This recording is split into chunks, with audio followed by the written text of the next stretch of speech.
నమస్తే అండి, Amaravati reality hub స్వాగతం. ఈరోజు మనం ఐకానిక్ బ్రిడ్జ్, ఇది మూలపాడు దగ్గర కృష్ణానది మీద రాజధాని అమరావతిలోకి ఎంట్రన్స్ ఏరియా. ఇది ఐకానిక్ బ్రిడ్జ్ వస్తుంది.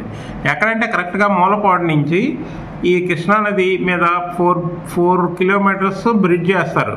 ఇది మూలపాడు దగ్గర. ఇది NH 65. ఇది విజయవాడ నుంచి హైదరాబాద్ వెళ్ళే హైవే అనమాట. ఈ హైవేకి కరెక్ట్గా మూలపాడు నుంచి ఇక్కడ వచ్చేసి N13 రోడ్డు.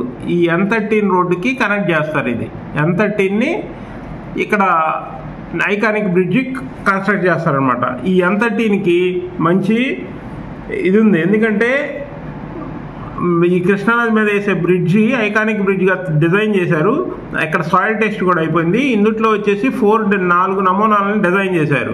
ఈ CRDA వెబ్సైట్లో 4 నమూనాలని పెట్టారు. ఆ డిజైన్లో పబ్లిక్లో ఎవరైతే ఎక్కువగా ఏ డిజైన్ ఇంట్రెస్ట్ చూపుతారో పబ్లిక్ ఓటింగ్ అనుగుణంగా ఇక్కడ ఐకానిక్ బ్రిడ్జ్ వస్తుంది. ఈ ఐకానిక్ బ్రిడ్జ్ వస్తే నార్త్ ఎంట్రన్స్ అనమాట. ఇది రాజధానికి ముఖద్వారం. ఇప్పుడు హైదరాబాద్ నుంచి వచ్చే వాళ్ళకి ఇది మెయిన్ ముఖద్వారం. రాజధానిలోకి వెళ్ళడానికి ఇది ఒక మంచి ఎంట్రన్స్. ఈ నార్త్ ఎంట్రన్స్తో వల్ల దీన్ని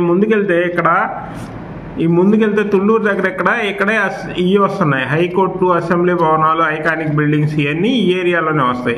ఇలా ముందుకెళ్తే Amaravati Anantapur highway, greenfield highway కూడా ఇదే రోడ్డు కనెక్ట్ అవుతుంది.